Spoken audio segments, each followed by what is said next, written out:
நாம் எதிர்த்து நிற்க வேண்டிய இரண்டாவது காரியம். விழிப்புடன் எதிர்த்து நிற்க வேண்டிய வஞ்சனை, deception. Not only temptation, deception, வஞ்சனை. இன்னைக்கு நாம் வாழ்ந்து கொண்டிருக்கிற நாட்கள் ஆபத்தான நாட்கள், கடைசி நாட்கள். எங்க பார்த்தாலும் கள்ள போதகங்கள், தவறான உபதேசங்கள். தயவு செய்து கவனிங்க.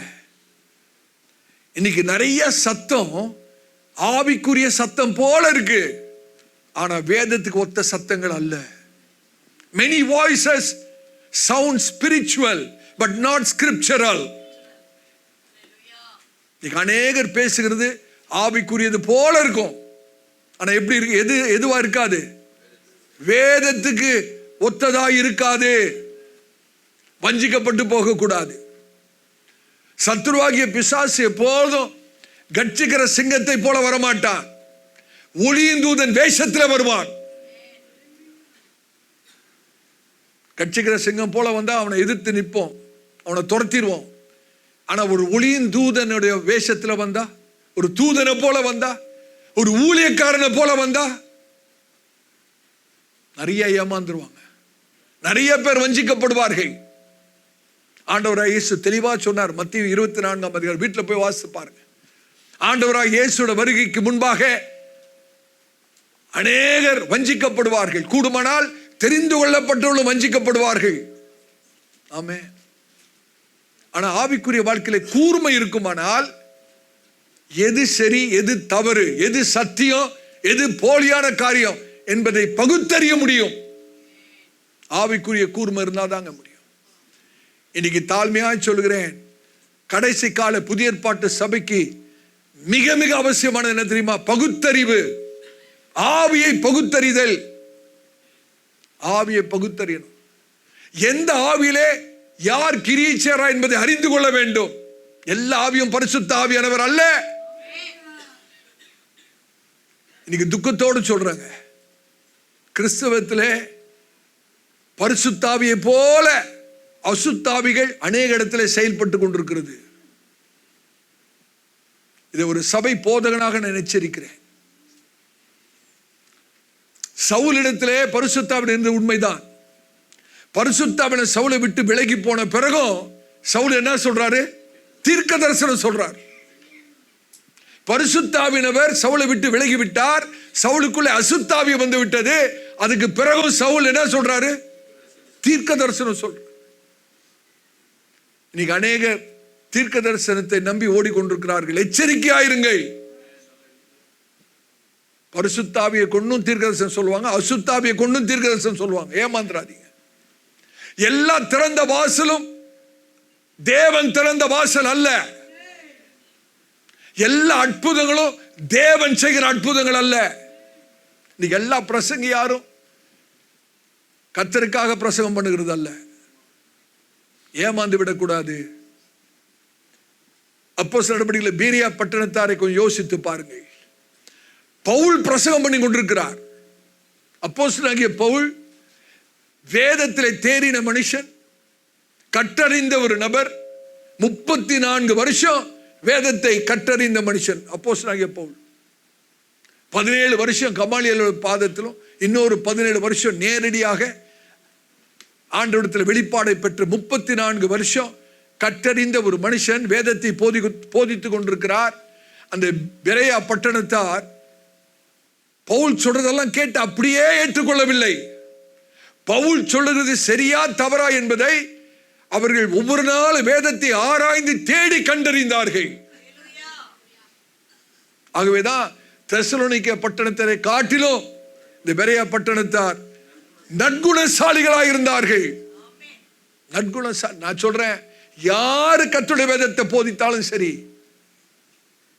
வேதத்தை ஆராய்ந்து பார்த்து அந்த போதனை வேதத்துக்கு ஒத்ததாக இருந்தால் ஏற்றுக்கொள்ளுங்கள். அல்லாவிட்டா தூர தூக்கி போட்டுருங்க. யார் பிரசங்கம் பண்ணாலும் சரி, எவ்வளவு பெரிய பரிசுத்தவான் பிரசங்கம் பண்ணாலும் சரி. இந்த பெரேயா பட்டணத்தை கொஞ்சம் யோசிச்சு பாருங்க. பவுலுடைய பிரசனத்தை சரியா இருக்கா இல்லையான்னு வேதத்துல தேடி பார்க்கிறாங்க, ஆராய்ந்து பார்க்கிறாங்க. அப்ப 1ஆம் நூற்றாண்டிலே அவ்வளவு ஜாக்கிரதையா இருந்திருப்பார்கள் என்றால், இந்த நூற்றாண்டிலே நாம் இன்னும் எவ்வளவு ஜாக்கிரதையா இருக்க வேண்டும் யோசித்து பாருங்களேன். யோசித்து பாருங்க. பேங்க்ல அந்த கேஷியர்ல உட்கார்ந்து இருப்பாங்க பார்த்தீங்களா, கேஷியரா உட்கார்ந்து இருப்பாங்க. அவங்கள உள்ளெல்லாம் நீங்கெல்லாம் நம்மளாம் போக முடியாது, கூண்டு மாதிரி இருக்கும், அதுக்குள்ள உட்கார்ந்து இருப்பாங்க. அவங்களுக்கு ஒரு ஸ்பெஷல் ட்ரைனிங் கொடுப்பாங்களாம். எந்தெந்த நோட்டு சரியான நோட்டு, எந்த நோட்டு கள்ள நோட்டு அப்படின்னு அந்த ஆளுக்கு பார்க்க தெரிஞ்சாதான் அந்த இடத்துல உட்கார முடியும். அவங்களுக்கு கொடுக்குற ட்ரைனிங்கு கள்ள நோட்டை பார்த்து பார்த்து கத்துக்கிட்டது இல்லை, சரியான நோட்டை பயன்படுத்தி பழகினதுனாலே கள்ள நோட்டு எதுன்னு ஈஸியா தெரியுது. நல்லா கவனிக்கணும், நான் சொல்றதுல ஒரு கருத்து இருக்கிறது. கள்ள நோட்டு எது, சரியான நோட்டு எதுன்னு தெரியறதுக்கு கள்ள நோட்டை குறித்து படிக்க வேண்டிய அவசியம் இல்லை. சரியான நோட்டை பயன்படுத்தி நல்லா பழகினா போதும், கள்ள நோட்டு எதுன்னு தெரிஞ்சிடும். அதே போலதாங்க ஒரு கர்த்தருடைய பிள்ளை வேதத்திலே நல்லா வேரூன்றி இருப்பார் என்றால் ஆவிக்குரிய ரீதியிலே எது தவறு, எது வஞ்சகம், எது தவறான போதனை என்பதை தெளிவாய் விளங்கிக் கொள்ள முடியும். தெளிவாய் ஆவில ஒரு கலக்கம் வந்துருங்க. சத்தியம் இல்லைன்னா, சரியான ஒரு போதனை இல்லைன்னா, வேதத்துக்கு ஒத்த ஒரு போதனை இல்லாத இடத்துல நீங்க போவீங்களா, பகுத்தறிவு இருக்குமானால், ஆவியிலே ஒரு கூர்மை இருக்குமானால், உங்களோட ஆவிக்குள்ள ஒரு கலக்கம் வந்துடும். அந்த இடத்துல உங்களால் உட்கார முடியாது. கர்த்தருடைய பரிசுத்த நாமத்துக்கு ஸ்தோத்திரம். ஆமென். யார் யாருக்கு அந்த ஆவிக்குரிய கூர்மை இல்லையோ அவர்கள் ரொம்ப இலகுவாக வஞ்சிக்கப்படுவார்கள். இன்னைக்கு ஆவிக்குரிய நிலைமையிலே கூர்மையாக்கப்படணும். பகுத்தறிவு நமக்கு வேணும். வஞ்சையிலிருந்து தப்ப வேண்டும். இன்னைக்கு ஊடகத்தில் எவ்வளவோ பேர் கர்த்தருடைய நாமத்திலே வார்த்தையை போதிக்கிறார்கள். எத்தனை தவறான உபதேசங்கள். இதுல பகுத்தறிவு இல்லைன்னா ஈஸியா வஞ்சிக்கப்பட்டு விடும். அதனால்தான் அப்போஸ்தலனாகிய பவுல் எபேசு சபைக்கு எழுதும் போது அவர் எழுதுகிறார். எடுத்து வாசிங்க. எபேசியர் 4ஆம் அதிகாரம் 14வது வசனத்தை வாசிங்க. எபேசியர் 4ஆம் அதிகாரம் 14வது வசனத்தை வாசிங்க. நாம் இனி குழந்தைகளாயிராமல் மனுஷருடைய சூதும் வஞ்சிக்கிறதற்கு ஏதுவான தந்திரமும் உள்ள போதகமாகிய பலவித காற்றினாலே அலைகளைப் போல அடிபட்டு அலைகிறவளாயிராமல் அன்புடன் சத்தியத்தை கைக்கொண்டு தலையாகிய கிறிஸ்துவுக்குள் எல்லாவற்றிலேயும் நாம் வளருளாய் இருக்கும்படியாக, நாம் ஆவிக்குரிய ரீதியிலே வளருளாய் இருக்கும்படியாக அப்படி செய்தார். ஆமென். நாம் இனி குழந்தைகளாய் இராமல் மனுஷருடைய சூதும் வஞ்சிக்கிறதுக்கு ஏதுவான தந்திரமுள்ள போதகமாகிய பலவித காட்டினாலே அலைகளைப் போல அடிபட்டு அலைகளாய் இராதீர்கள். எவ்வளவு தெளிவான உபதேசம் பாருங்க, தெளிவான உபதேசம். அருமையான சபையாரே, இன்னைக்கு சத்ருவாகிய பிசாசு சத்தியத்தை தாக்கி கொண்டிருக்கிறது. காரணம், பிசாசுக்கு நல்லா தெரியும் சத்தியம்தான் கர்த்தருடைய பிள்ளைகளை விடுதலையாக்கும் என்பதை பிசாசு அறிந்தபடினால்தான் சத்தியத்தை அவன் தாக்கி கொண்டிருக்கிறான். ஆகவே கர்த்தருடைய பிள்ளைகள், விசுவாசிகள் ஜெபத்திலே கூர்மையாக்கப்படணும். நம்முடைய ஆவிக்குரிய வாழ்க்கை ஜெபத்தின் மூலமாக கூர்மையாக்கப்படும். வேத தியானத்தின் மூலமாக கூர்மையாக்கப்படணும். பரிசுத்தாவின் அபிஷேகத்தினாலே கூர்மையாக்கப்படணும். ஆரோக்கியமான உபதேசத்தினாலே கூர்மையாக்கப்பட வேண்டும். நல்ல ஆவிக்குரிய சபை ஐக்கியத்தினாலே நாம் கூர்மையாக்கப்பட வேண்டும். ஆமென். அதனாலதான் யோவான் தன்னுடைய நிருபத்தில் எழுதும் போது ஆவியை பகுத்தறியுங்கள் எழுதியிருக்காரா? எடுத்து வாசிங்க. 1 யோவான் 4ஆம் அதிகாரம் 1வது வசனத்தை வாசிங்க. 1 யோவான் 4ஆம் அதிகாரம் 1வது வசனம். பிரியமானவர்களே, உலகத்திலே அநேக கள்ள தீர்க்கதரிசிகள் தோன்றி இருப்பதினால் நீங்கள் எல்லா ஆவிகளையும் நம்பாமல் அந்த ஆவிகள் தேவனால் உண்டானவைகளோ என்று அந்த ஆவிகள் தேவனால் உண்டானவைகளோ என்று சோதித்தறியுங்கள். சோதித்து அறியுங்கள். எவ்வளவு தெளிவான காரியம் பாருங்க. பிரியமானவர்களே, உலகத்தில் அநேக கள்ள தீர்க்கதரிசிகள் தோன்றியிருப்பதினால், எப்பங்க எழுதுறாரு இத? 1ஆம் நூற்றாண்டுல. யோசிச்சு பாருங்க, இன்றைக்கு காலத்துல அன்றைக்கே கள்ள தீர்க்கதரிசி தோன்றியிருப்பாங்க, இன்றைக்கு இன்னும் எவ்வளவு பேர் இருப்பாங்க? நீங்கள் எல்லா ஆவிகளையும் நம்பாமல், எல்லா ஆவிகளையும் நம்பாமல் அந்த ஆவிகள் தேவனால் உண்டானவைகளோ என்று சோதித்து அறியுங்கள். சோதித்து அறியுங்கள். கர்த்தர் நம்மை எச்சரிக்கிறார், அன்பினால் எச்சரிக்கிறார். சோதித்து பாருங்க. அந்த பகுத்தறிவு ஆண்டவர்கிட்ட கேளுங்க. ஆண்டவரே, உங்களுடைய வருகை பரிந்தோம் நான் ஒரு நாள் வஞ்சிக்கப்படக்கூடாது, ஒரு நாள் வஞ்சிக்கப்படக்கூடாது. சத்தியத்தில் கடைசி வரத நிக்கணும். அந்த பகுத்தறிவு எனக்கு தாங்க. ஆவியை பகுத்தறிகிற ஒரு வரத்தை எனக்கு தாங்க ஆண்டவரே. இதை நாம் கேட்டு வாங்கிக் கொள்ள வேண்டும். மூன்றாவதாக, விழிப்புடன் எதிர்க்க வேண்டிய கவன சிதறல், distraction. We must stand against temptation, we must stand against deception, we must stand against distraction. கவன சிதறல் நல்லா கவனிக்கணும். இன்னைக்கு பிசாசு பயன்படுத்துகிற ஒரு சக்தி வாய்ந்த, நம்மை அழிக்க பிசாசு பயன்படுத்துகிற சக்தி வாய்ந்த ஒரு ஆயுதம் இருக்குமானால் கவன சிதறல் தான். One of Satan's most effective weapons of destruction is distraction. சபையாரே கவனிங்க, பிசாசு நம்ம அழிக்க வேண்டிய அவசியமே இல்லை. கவன சிதறலை கொண்டு வந்தா போதும், தானா அழிஞ்சிருவோம். இன்னொன்னு தெரியுமா, பிசாசு நம்ம அநேக சமயத்திலே பாவத்தை கொண்டு நம்ம அழிக்கிறது இல்லை. அநேக சமயத்திலே பலவிதமான உலக காரியத்தினாலே திசை திருப்பப்பட்டு கவன சிதறலினாலே நாம் தேவனுடைய நோக்கத்தை இழந்து விடுகிறோம், பரிசுத்தத்தை இழந்து விடுகிறோம், ஆவிக்குரிய வாழ்க்கையை நாம் இழந்து விடுகிறோம். அநேக சமயத்துல சத்ருவாகிய பிசாசு பண்ணுகிற ஒரு பெரிய தந்திரமான காரியம் தெரியுமா? வேலை பளுவை கொண்டு சுமத்திடும்.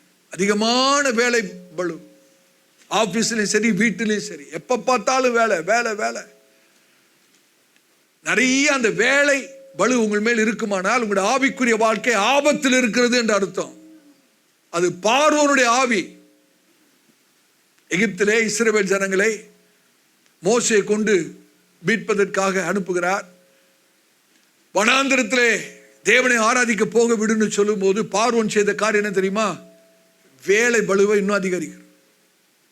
இவ்வளவு நாள் நீங்க வைக்கோல் கொடுத்தீங்க, செங்கல் அறுக்க வைக்கோல் கொடுத்தீங்க, இனிமேல் வைக்கோலை கொடுக்காதீங்க. அவங்களே போய் வைக்கோலை தேடி அவங்களே ஒரு நாள்ல எவ்வளவு செங்கல் அறுக்கணுமோ அவ்வளவு அறுக்கணும்.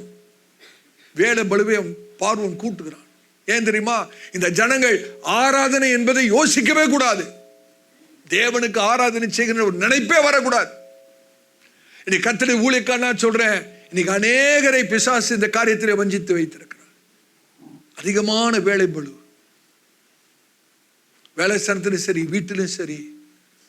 ஒருவேளை அப்படி இருக்கிறவர்கள் ஜெபிக்கணும்.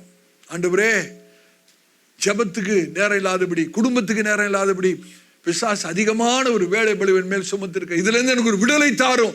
எப்படி அன்றைக்கு இஸ்ரவேல் ஜனங்கள் தேவனை நோக்கி அவர்கள் கூப்பிட்டார்களோ அதை போல கூப்பிடணும். கர்த்தர் இரட்சகரை அனுப்புவார், ஒரு விடுதலை பண்ணுகிற கர்த்தர் அனுப்புவார், கர்த்தர் சூழ்நிலை மாற்றுவார். வேணுமானா பாச கூட கர்த்தர் மாற்றுவார். ஹல்லேலூயா. கர்த்தருடைய பரிசுத்த நாமத்துக்கு ஸ்தோத்திரம்.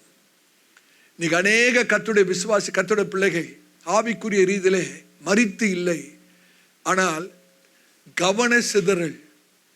Many believers are not spiritually dead, but they are distracted. They are distracted.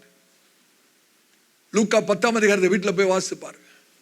Martha அதிக அலுவல் உள்ளவளாக, அதிக வேலை பளு உள்ளவர்களாக அவள் வேலை செய்து கொண்டே இருக்க. ஆனால் மரியாளோ ஆண்டவராய் இயேசுவோட பாதத்தை தெரிந்து கொள்கிறார். வேலை செய்கிறது நல்லதுங்க, ஆனா அதை காட்டிலும் தேவனுடைய பாதம் நல்லது. ஹல்லேலூயா. கர்த்தருடைய பரிசுத்த நாமத்துக்கு ஸ்தோத்திரம். அதிகாலையில் ஒரு நாள் கர்த்தர் என்னோடு பேசினார். என்னால் மறக்கவே முடியாது. ஆண்டவர் சொன்ன வார்த்தை தெரியுமா? Busyness without spiritual focus will lead to emptiness. ஆவிக்குரிய நோக்கம் இல்லாமல் நம்ம எந்த காரியத்திலே ஈடுபட்டிருந்தாலும் அதோட முடிவு வெறுமைதான். ஆவிக்குரிய நோக்கம் இல்லாமல் எந்த ஒரு காரியத்திலும் நம்ம ரொம்ப அலுவலாக ஈடுபட்டிருப்போமானால் அதோட முடிவு என்னதான்? வெறுமை. வெறுமை. இன்னைக்கு பிசாசு நம்முடைய வாழ்க்கையை சத்தத்தினாலே, உலகத்தில் உண்டாகிற சத்தத்தினாலே, அழுத்தத்தினாலே, பொழுதுபோக்கினாலே, தேவையில்லாத பாரத்தினாலே, அன்எண்டிங் ஸ்க்ராலிங், மொபைலை கையில் வச்சுட்டு சும்மாவா இருக்கு, மொபைலு கை சும்மாவா இருக்கு, அப்படியே இப்படியே விரலுக்கு என்னதான் ஆகுமோ தெரியாது. அப்படியே ரீல் ஸ்ட்ரீட் பார்க்கறதோ இல்லையோ போய்கிட்டே இருக்கு. அதுலேயே எத்தனை மணி நேரம் வீணாகுது தெரியுமா? எவ்வளவு நேரம் விரயமாகிறது. நாட்கள் பொல்லாததா இருக்கிறபடினாலே காலத்தை ஆதாயப்படுத்திக் கொள்ளுங்க. ஆமே. உலக சிநேகம் கர்த்தருக்கு விரோதமான பகை. ஆமே. உணர்வு ரீதியான ஒரு சோர்வு, இப்படிப்பட்ட காரியங்கள் நம்மை திசை திருப்புகிறனாலே, கவனம் சிதறுகிறனாலே ஜெபிக்க நேரம் இல்லை, வேதத்தை தியானிக்க நேரம் இல்லை, கர்த்தருடைய சமூகத்திலே தரித்திருக்க நேரம் இல்லை. ஆவியானவர் நம்மை எச்சரிக்கிறார். யோசிச்சு பாருங்க, விமானத்தை ஓட்டுகிற அந்த பைலட், விமானத்தை ஓட்டுகிற நபர் எப்பொழுதுமே அந்த இன்ஸ்ட்ருமெண்ட் பேனல் ஒன்று இருக்குங்க. நீங்க அந்த காக்பிட்ல போய் பார்த்தீங்கன்னா ஒரு இன்ஸ்ட்ருமெண்ட் பேனல், அந்த கண் எப்போதும் அந்த இன்ஸ்ட்ருமெண்ட் பேனல்ல தான் இருக்கணும். ஓட்டுகிறவர் கொஞ்சம் திசை திருப்பி போனாலும், கொஞ்சம் திசை திருப்பிட்டா போக வேண்டிய லக்க அடைக்க முடியாது, சேர வேண்டிய லக்க அடைய முடியாதபடி வேற இடத்துல போய் சேர்ந்துரும் பிளேன். சபையாரே, நம்முடைய ஆவிக்குரிய வாழ்க்கையில கொஞ்சம் கவன சிதறல், கவனக்குறைவு கொஞ்சம் வந்து விடுமானால் கர்த்தர் நம்முடைய வாழ்க்கையில வைத்திருக்கிற நோக்கத்தை அடைய முடியாமல் போய்விடும். ஆமென். Small distractions can slowly move believers away from the eternal purpose of God, from God's purpose. Amen. நீங்க அநேக கர்த்தருடைய பிள்ளைகள் ஆவிக்குரிய கூர்மையை இழப்பதற்கு காரணம் முரட்டாட்டம் அல்ல, கொஞ்சம் கொஞ்சமா கவன சிதறல். கவனம் சிதறுது. ஆண்டவர் மேல் வைத்திருக்கிற மனது சிதறிக்கொண்டே இருக்கிறது, வேற காரியத்தின் மேல் போய் கொண்டே இருக்கிறது. பவுல் எழுதுறாரு பாருங்க, கொரிந்து சபைக்கு எழுதும்போது எடுத்து வாசிங்க. 2 கொரிந்தியர் 11ஆம் அதிகாரம் 3வது வசனத்தை வாசிங்க. 2 கொரிந்தியர் 11ஆம் அதிகாரம் 3வது வசனத்தை வாசிங்க. ஆகிலும் சர்ப்பமானது தன்னுடைய தந்திரத்தினாலே ஏவாளை வஞ்சித்தது போல உங்கள் மனதும் கிறிஸ்துவை பற்றிய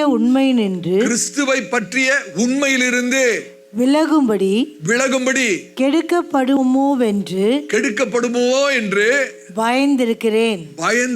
ஒவ்வொரு உண்மையான ஊழியக்காரர்களுக்கும் ஒரு பயம் இருக்கு. உண்மையான ஊழியக்காரர்களுக்கு ஒரு பயம் என்ன தெரியுமா? இந்த விசுவாசி, இந்த சகோதரன், இந்த சகோதரி கிறிஸ்துவை விட்டு விலகிடுவாங்களோ?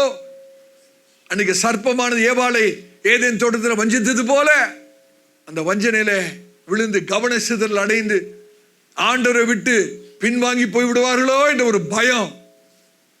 நல்ல பயம் இது. இது ஒரு பயம் இருக்கிறதுனால தான் உங்களுக்காக நாங்கள் ஒவ்வொரு நாளும் ஜெபிச்சுட்டு இருக்கிறோம். ஏதேன் தோட்டத்தில் பாருங்க, ஒரு கவன சிதறல். ஏவாளுக்கு ஒரு கவன சிதறல். அந்த நன்மை தீமை அறிகிற கனி அங்கதாங்க இருக்குது, அங்கதான் இருக்கு. அநேக சமயத்துல பார்த்திருப்பாங்க, ஆனா அந்த அம்மா அதை பொருட்படுத்தவே இல்லை. இப்ப பிசாசு அதை காண்பித்து கவனத்தை சிதறப்படுகிறார். ஆண்டவர் சொன்னது வேற, இவன் சொல்றது வேற. ஆண்டவர் காண்பித்தது வேற, இவன் காண்பிக்கிறது வேற. அருமையான சகோதரியே, கர்த்தர் நம்மை எச்சரிக்கிறார். எந்த விசுவாசி, நோக்கமுள்ள விசுவாசியை பார்த்து பிசாசு நடுங்குவான். எந்த விசுவாசி ஒரு நோக்கத்தோடு ஜெபிக்கிறார்களோ அந்த ஜெபத்துக்கு ஒரு பெரிய வல்லமை உண்டு. ஆராதனையிலே ஒரு நோக்கம். ஹல்லேலூயா. கீழ்ப்படிதலிலே கவனத்தோடு கூட நம்முடைய கவனத்தை ஆண்டவர் மேல செலுத்தி, ஆமென், ஆவிக்குரிய ரீதியிலே கூர்மையாக்கப்பட்டிருப்போமானால் எல்லாம் அந்த கவன சிதறலே நம்ம தள்ளி வீழ்த்து விடுவோம். கவன சிதறலுக்கு இடம் கொடுக்க மாட்டோம். தேவனை உண்மை உத்தமமாய் காலேபை போல யோசுவாவை போல பின்பற்றுவோம். ஹல்லேலூயா. மற்ற இஸ்ரவேல் ஜனங்களுக்கு ஒரு கவன சிதறல் வந்து விட்டது. ஆனா காலேபும் யோசுவாவுமோ உத்தமமாய் தேவனை பின்பற்றினார்.